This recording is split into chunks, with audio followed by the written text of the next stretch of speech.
While the ATV industry was once teeming with different classes of sport ATVs with multiple machines in each, today there are only a handful of distinctly different sport machines left in existence.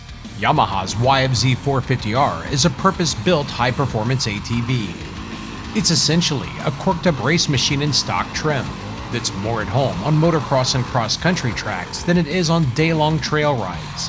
If you want to start racing two-wheel drive sport ATVs though, it's the only game in town, and a darn good one. If you're looking for a general use sport ATV, perhaps for longer rides offering good all-terrain performance, you've got three main options. First, there's the proven, popular, and very customizable traditional two-wheel drive sport ATV, the Yamaha Raptor 700R.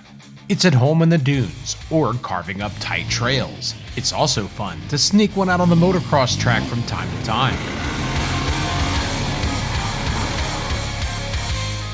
The winningest machine in Pro 4x4 GNCC racing to date, the Can-Am Renegade 1000R set the standard for what a sport 4x4 ATV should be for years. The most powerful ATV in this comparison. It's brutally fast, with agile handling that lets it dodge trees nearly as easily as a machine's half its weight. Finally, there's the Polaris Scrambler XP 1000S 4x4, possessing horsepower numbers nearly on par with the Can-Am. It trades in some tight terrain precision for the longest wheelbase, widest stance, most ground clearance, and most importantly, longest suspension travel of any single-seat production ATV in history. A pig on the scale. It tackles deep whoops, lands with a level of plushness, and pitches it sideways in corners with a level of prowess that would make most traditional sport ATVs jealous. 3 ATVs, distinctly different in design and seemingly intended use, but somehow a group of machines that a buyer might be choosing between purchasing. So we decided to gather all 3 machines together for some friendly head-to-head competition to see how they stack up. For our shootout, we headed to Hidden Springs Ranch in Springfield, Ohio. It offers cross-country style ATV and dirt bike trails that haven't been completely destroyed by side-by-sides, in addition to a large flat track built in a wide open field, offering naturally occurring bumps, long straights, and turns of varying tightness.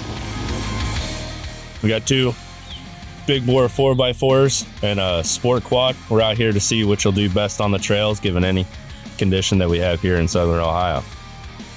We're here to check out which one of these 3 machines is going to be the best trail machine, classic sport quad, and two big 4x4 sport quads to see how they handle, if they're nimble, if they're not, if they're slow, if they're fast, if they mud bog, whatever we got here in Ohio, we're going to send it. I'm a little nervous about the horsepower of the big utilities. I guess they aren't utilities. In this video, we'll ride and take lap times on the fast, wide-open field track. Next, we'll hit the woods for some head-to-head trail riding, followed by a timed abbreviated cross-country loop. Of course, we'll drag race them as well, because who doesn't want to see that?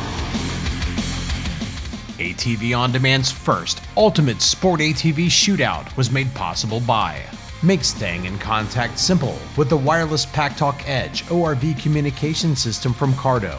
Dynamic mesh communication provides up to a 1-mile range between units and up to 5 miles in larger groups. Water, dust, and mud proof. It offers easy in-helmet installation with sound by JBL. Offering hands-free voice-activated operation with up to 13 hours of talk time on a single charge. PackTalk is ideal for both in-car and car-to-car communication, allowing you to connect up to 15 units at one time. Ideal for side-by-sides, ATVs, dirt bikes, or any other type of off-road use. You guys ready? We're ready. Roll it. Learn more or order yours now at cardosystems.com. We use Maxima SC1 on our fleet of ATVs to help prevent mud buildup, speed cleanup, reduce the look of minor scratches, restore deep factory color and shine, and of course, there's the legendary SC1 scent. More than a new bike in a can, this magic spray works great on mountain bikes, automobiles, boots, or just about any other plastic, vinyl, rubber, or carbon fiber surface. Get Maxima SC1 at your local power sports dealer or at maximausa.com.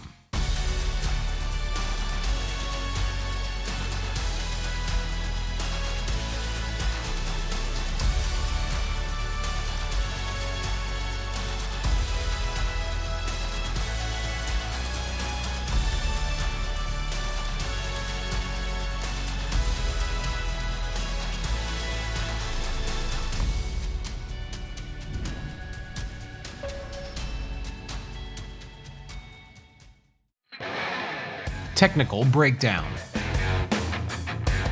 While all intended for aggressive riding, the specifications couldn't be more different between these unique machines.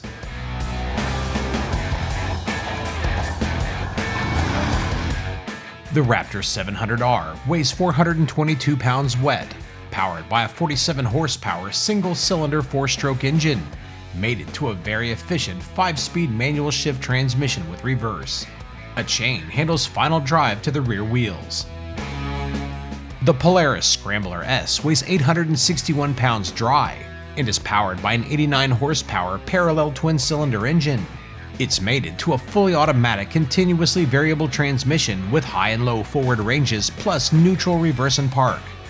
Drive modes include 2-wheel drive and Polaris all-wheel drive system, engaging drive to the front wheels when the rear wheels begin spinning.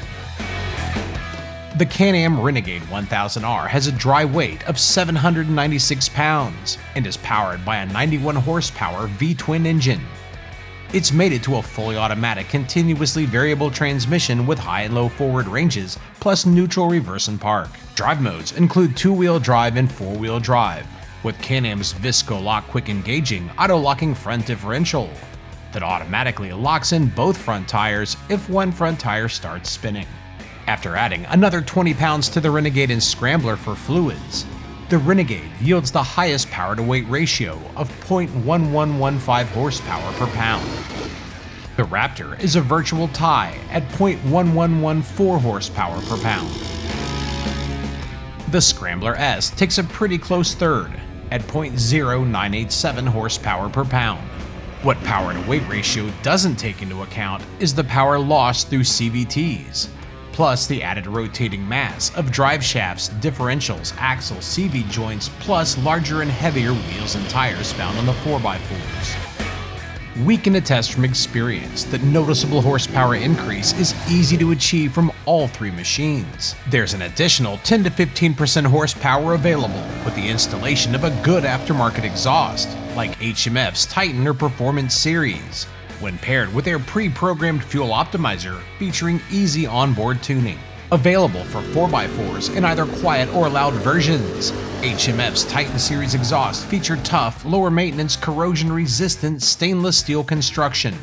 Available for all three machines, HMF's Performance Series combines stainless steel construction with aluminum silencer bodies, maximizing sound quality on both single and twin-cylinder engines. Various powder coat and heat-dissipating blackout color options let you customize the look of your exhaust. HMF exhausts are available in slip-on or full system versions depending upon model. Learn more at hmfracing.com. The 4x4s are built on steel chassis with a hybrid steel and aluminum chassis used on the Raptor. The Renegade utilizes dual A-arms front and torsional trailing arms out back, with sway bars found at both ends. Suspension travel is 9.2 inches front and 9.9 inches rear, controlled by fully adjustable Fox Podium 1.5 RC2 shocks. The Raptor 700R uses dual A-arms up front with a swing arm and solid rear axle out back. Suspension travel is 9.1 inches front and 10.1 inches rear, controlled by fully adjustable KYB shocks. The Scrambler S utilizes dual A-arms at both ends with a sway bar out back. They deliver an incredible 12.5 inches of travel front and 14 inches of travel rear, controlled by fully adjustable Walker Evans 2.0 shocks. Both 4x4s come with 3-mode electronic power steering. We outfitted the Raptor with a Precision Racing Elite steering stabilizer, reducing bump feedback to the steering to greatly improve safety, control, and reduce fatigue. It's nearly a must-have item for sport ATVs. The Raptor rolls on traditional size sport ATV tires with the Yamaha Spec Maxxis 22 710s front and 2010 9s rear, mounted on lightweight aluminum wheels. We did swap the Raptor tires over to 21 710 front and 2010 9 rear GBC Groundbuster 3s for a little added durability going up against the 4x4s. The Renegade rolls on 25 812 front and 25 1112 rear ITP whole shot ATR tires mounted on 12-inch cast aluminum beadlock wheels. Scrambler S rolls on larger 27-912 Duro Power Grip 2 tires at all four corners, mounted on non-beadlock cast aluminum wheels. The Raptor has the most compact dimensions of the bunch, at 45.5 inches wide with a 50.4-inch wheelbase, 32.7-inch seat height, and 43.9-inch overall height. Accompanying the lowest center of gravity, its smaller tires and solid rear axle design give it the most limited ground clearance. Yamaha is claiming max ground clearance of 9.5 inches, but that's greatly reduced under the swing arm skid plate. Next up in scale is the Renegade. It measures in at 48 inches in width with a 51-inch wheelbase, 34.5-inch seat height, and an overall height of 49 inches. Ground clearance is listed at 10.5 inches. In reality, it's significantly more than the Raptor. The Scrambler S is massive, with a 55-inch width, 57.4-inch wheelbase, 82.5-inch overall length, dirt bike-like seat height of 37 inches, and overall height of 49.5 inches. Ground clearance is side-by-side-like at 14.5 inches. Hydraulic disc brakes at both ends slow all three machines. The Renegade and Scrambler have a single handlebar-mounted lever that operate both front and rear brakes together. A floorboard-mounted brake pedal operates the rear brakes independently. The Raptor's front and rear brakes operate independently. The right side handlebar-mounted lever operates the front brakes, with the right side mounted foot pedal operating the rear. Cost of ownership. The Raptor is by far the most affordable. For 2025, the 700R lists for $10,299. The Groundbuster 3 tires we added will set you back around $460. The Precision Racing Elite steering stabilizer added $669. To ensure durability with the Raptor's limited ground clearance, we added a full set of Yamaha GYTR aluminum skid plates for the A-arms chassis and swing arm, adding $542.97 to the cost of the machine. They brought our Raptor to an as-tested price of $11,970.97. Keep the air filter and engine oil clean, adjust and oil the chain, and check the valves from time to time. The Raptor 700R has proven to be quite reliable through the years. Its lightweight and chain drive let it play reliably on the motocross track, without serious fear of expensive driveline or other issues. The 2025 Renegade 1000R lists for $15,949. The engine is bulletproof, but the chassis needs some reinforcing if you plan on racing or really beating on it. Front and rear differentials add maintenance, and we've broken our share of Renegade axles through the years, landing from jumps hard on the gas. Any 4x4 is going to cost more to maintain over time. Polaris has yet to release 2025 pricing for the Scrambler S, which will most likely go up. 2024 pricing was $17,799. Throughout several 3-month test sessions with the Scrambler, we sent it on a number of large jumps and pounded whoops, with surprisingly no drivetrain breakage issues to report, so the driveline is pretty stout. There are some concerns for long-term durability though, with the front bumper held on by self-tapping screws, completely unacceptable for a vehicle at this price point. Owners and test riders have also complained about play prematurely developing in the steering.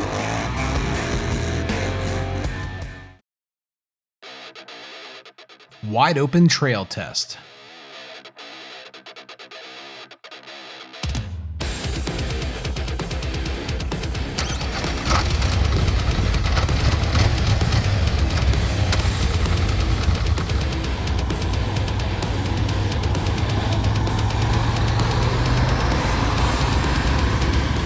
To give our test riders plenty of room to get acquainted with the different machines, we started off on the wide open straights and turns of the field track.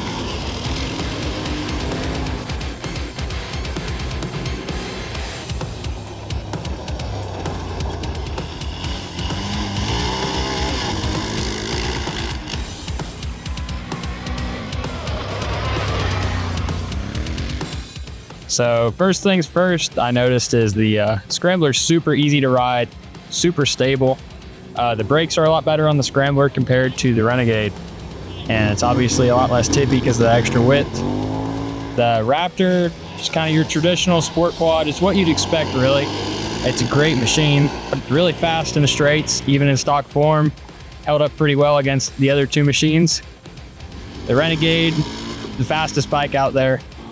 I felt it floated a little in the corners, kind of hard to get its turn out there, but it's also an XXC model. It's made for the woods, and we're comparing it out on the track right here. So all three great machines, definitely different.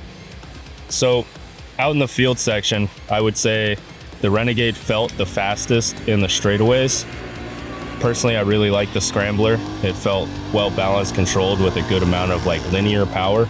And the Raptor was a lot more fun than what I remember. I think if I really had a choice, I would be going Scrambler or Raptor, just because the power is more linear, but the Renegade is a lot of fun to ride. Out in the field section, the turn track, all three of these bikes are really fun. They're all a little different though. Raptor's just fun. It's a sport quad. You got the clutch, your split brakes, gives you a lot of fun there. Easy to ride.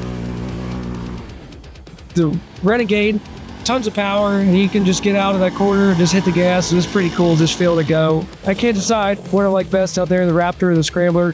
Scrambler, you just ride, super easy to go, and you can go pretty darn fast just riding it. The Raptor takes a little bit of skill to get in there and to be moving with it, but man, it's fun too. I think with a Scrambler, it's so easy to ride fast because the tire size, the width, and the wheelbase. Some of the bumps you don't really feel. The suspension, you get so much travel. And it's deceiving at first, but once you get used to it and you know that you have that much travel, and you're not high siding, you're not pulling a wheelie, you can really just lay into it.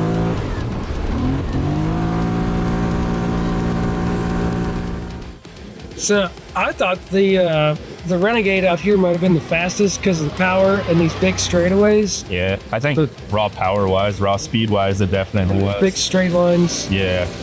But it's, I don't know, I kind of felt like I could turn on the Raptor a lot better, hit the corners, so I feel like the mix of the easy power on the Scrambler and the width just let me hit the corners way faster than the Renegade. I feel like I probably would have had the fastest lap on it just because of how easy it was.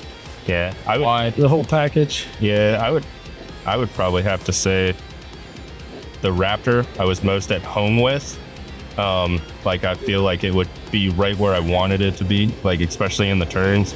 Obviously, with that 700, it's plenty in the straights. It felt a lot better for me in the turns just because I'm used to being able to slip and slide around. Yeah. But with the 4x4s, I felt more confidence going into the corner and through the apex on the Scrambler. It was just the way it sat, like that sway bar really liked it, unless it was like a weird double apex, like in that back corner. Yeah. Where you had to like set it and then reset it again. It didn't really like that. But the Renegade was almost too much. Like it would have to take a lot of practice to get used to feathering it in corners, where the Scrambler, I felt like I could just get it. And obviously the Raptor, you're just always getting it, I think on the Renegade, it makes sense. A lot of pros run the 850. Their 1000's a lot. Maybe just turn it down a touch. Yeah.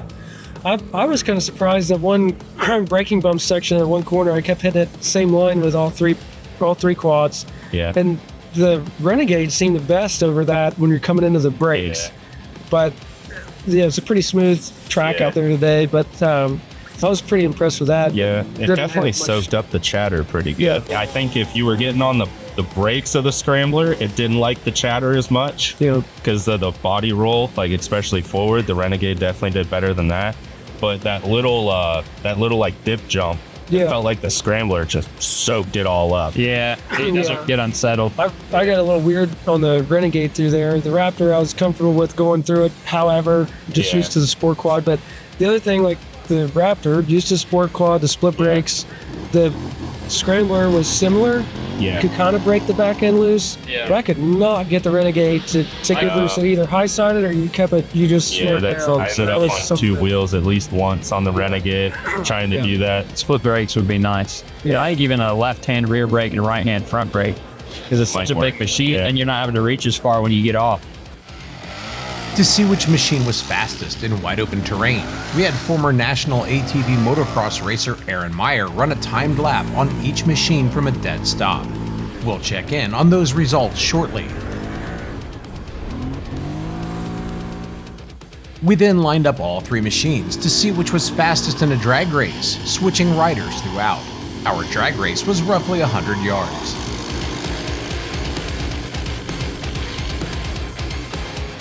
First, we put the big boys head to head to see who was quickest among the 4x4s. The Polaris started off strong, taking the first win. The shorter wheelbase and brutal power of the Renegade makes keeping the front end down on hole shots difficult. On the second run, even with a slower reaction time by the rider, the Renegade took its first win. That continued to remain the story throughout. The Can-Am required better throttle control and body position off the line, but even on less than perfect starts, the Renegade was clearly the quickest among the two.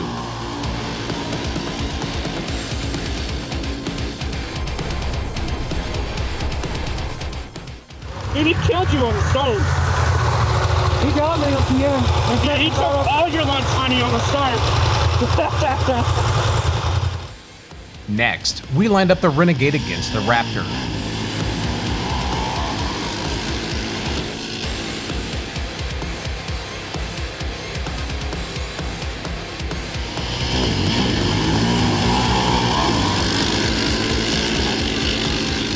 The Renegade won each and every time, with perfect reaction time, clutch control, and body position on the hole shot, accompanied by precise power shifting. The Raptor could keep the Renegade very close. One mistake by the Raptor pilot, and the Renegade would pull a sizable lead, even without a perfect start. Four-wheel drive and a continuously variable transmission make hole shots easier, and the Can-Am V-twin builds revs quickly. Finally, we raced the Raptor in the Scrambler to determine second and third place. Over the course of a number of races, the Raptor proved to be faster, although once again, it required a strong start and precise shifting early enough in the RPM range to stay in the best part of the power. The Raptor made winning more difficult, but if you have the skill, the Raptor is quicker on drags than the Scrambler S. After wrapping up the drags, we headed back to the pits to talk it over and find out which machine was fastest on our timed field track. Well, with all that, yeah, we did the lap times. What do you guys think had the best times there? How they break down? Just me watching you ride around that field, visually, it seemed like you were fastest on the Renegade. You could just pull so hard in the straights, and you were feathering it well through the corners. I feel like the Raptor was probably better after I saw the drag races. I was pretty surprised with it in the drag race because it had the control and it had the power and speed, straight line speed. Which one was fastest? Raptor fastest, then Renegade, then Scrambler. Maybe.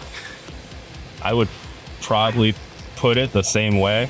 I felt like your corner speed on the Raptor was a little bit better than on the 4x4s, but I would go Raptor, Scrambler, Renegade, because watching your entry and apex speed on the Scrambler, it was a little better than the Renegade. So I'm gonna go Raptor is the fastest, Scrambler is second, Renegade is third. Raptor came in third at 141.53.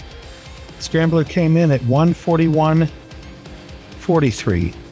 The Renegade came in at 140.48. Holy cow. All really close. They were. I think there's just so many straights in that. I think that the Renegade just gets that.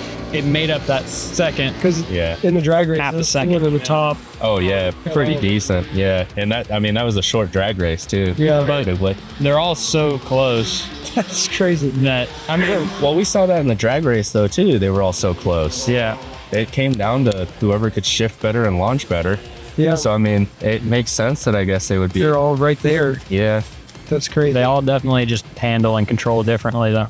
After multiple individual tests in different environments, we can say with confidence that had our field track been whooped out like mini desert or sandy trails, the Scrambler S would have been the fastest 4x4 by far, most likely setting up a battle between it and the Raptor for the two fastest. It's what you prefer, what else you're going to do with it, not just ride it in a field. Oh yeah. Well, we're about to find that out. Yeah. Hit some trails. Let's go. Let's go. Let's get her dead. Oh yeah.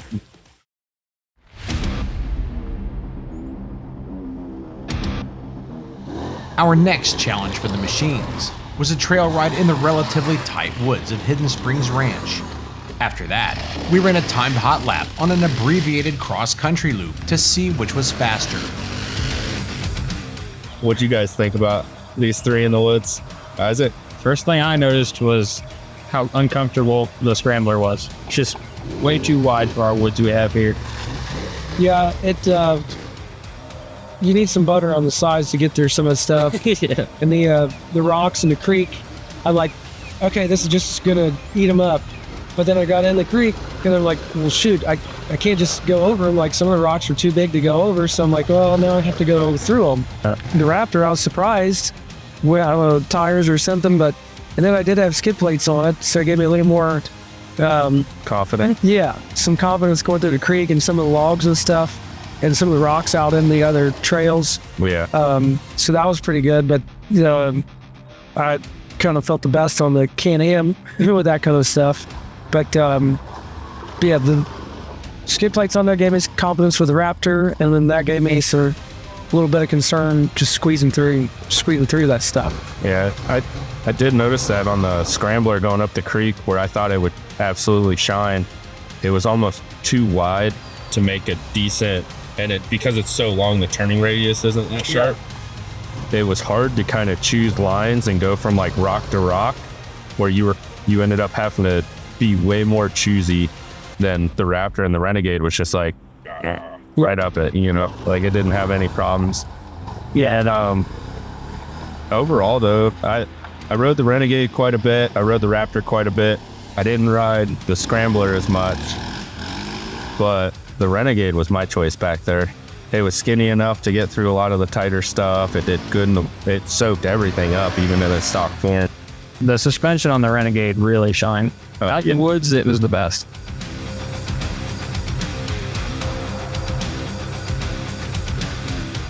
I still don't like the dual brake system that they have on that, and it kind of, to me at least, it showed its weakness back in the woods a little bit more, because I'm used to using either a front brake or a rear brake, and that you grab them both and you just kind of like stop. It's not like a predictable slide.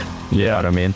For those tight corners, independent braking will be nice. Yeah, even just like going down hills, it was nice to have them both, but I'd rather drag like my rear and control my speed with the front.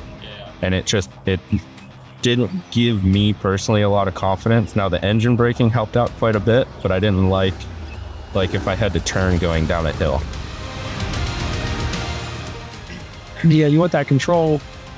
Drag the brakes, you get the back end to pivot. Yeah. You can't do it. Yeah.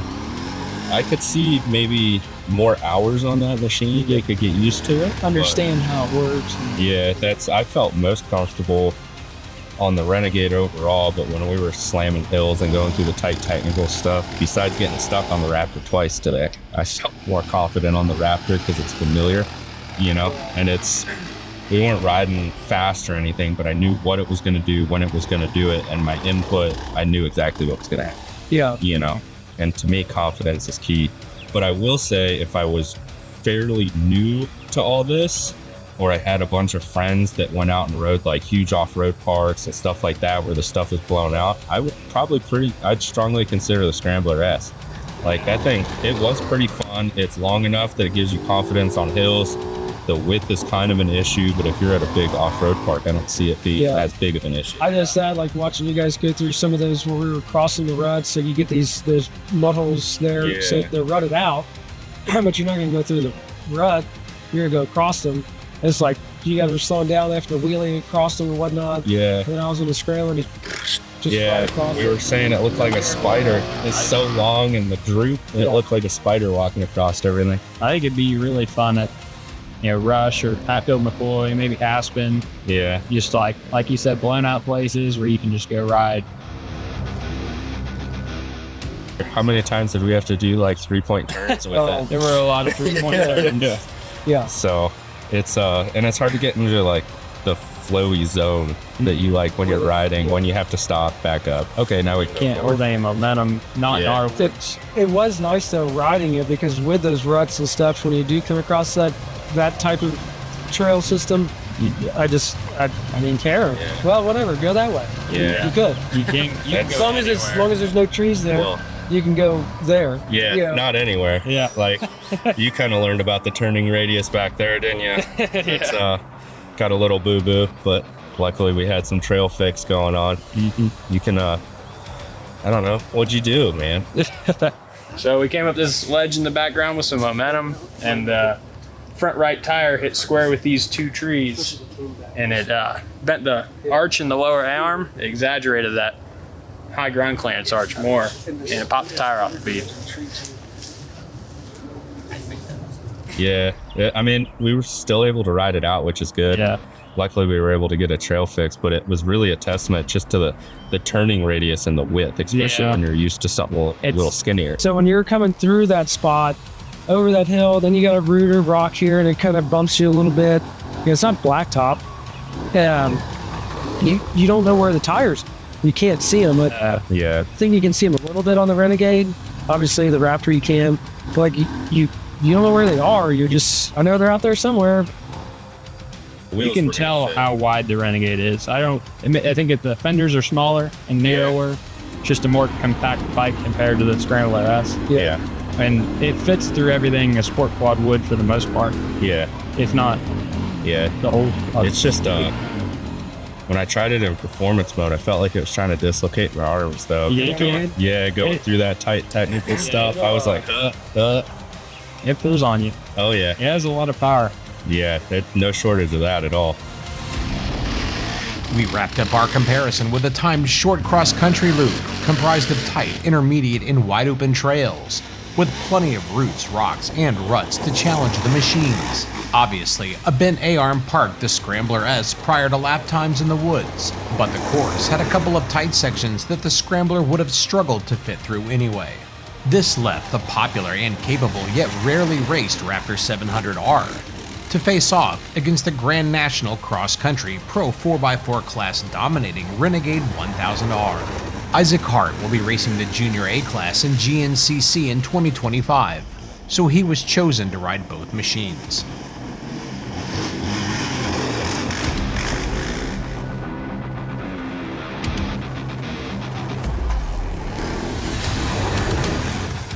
Okay, guys, so we talked about the control arm. We bent that before we got to do our lap times. Yeah. But that was part of the track where we were doing the lap times anyway. So I don't think it probably would have I don't think I've been able to compete in the lap time course anyways, or we'd had to change the course to make it fit. And that's really not what we get here in the Midwest.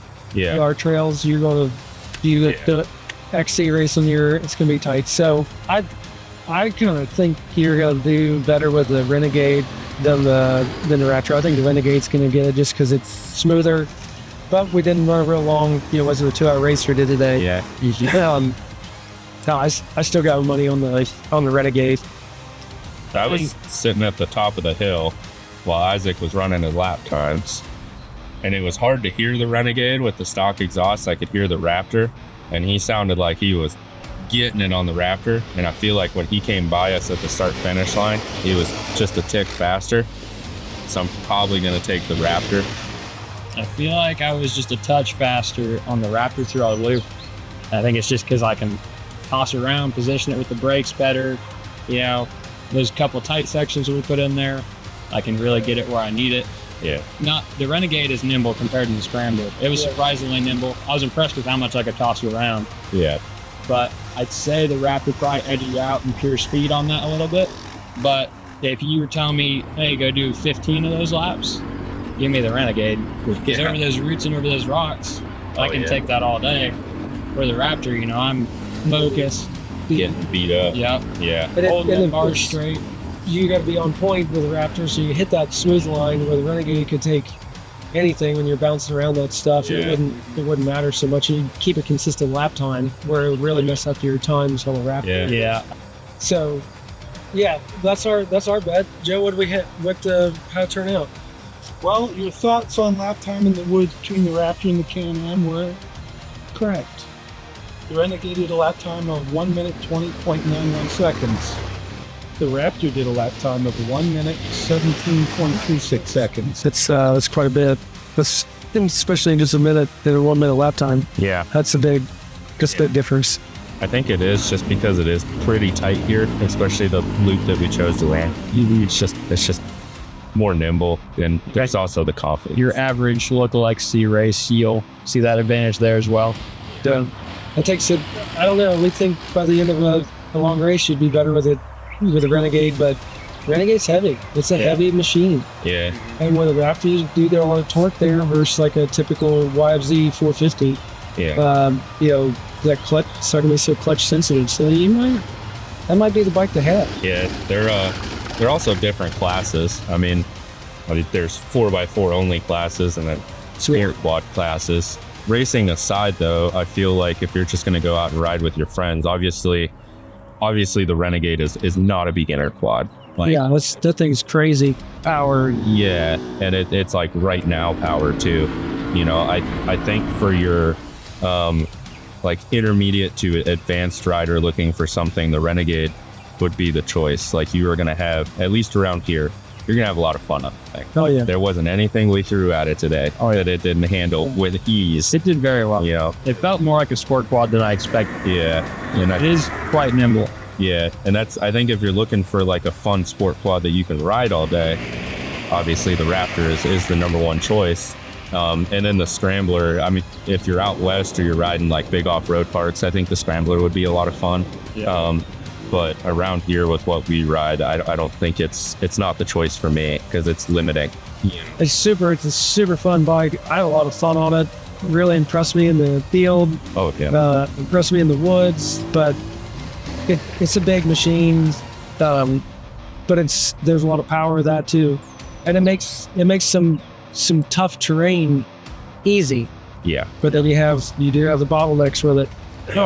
So yeah, that could be cool if you were going on a razor trip and you don't want to do a razor, get back to the four-wheeler, they're always more fun. Yeah. But yeah, they all have their place. They're all different class of machine, and they all fit somebody else. But I think you do a lot with all three of them. Yeah, if I had all three in my barn, I don't think I'd be sad.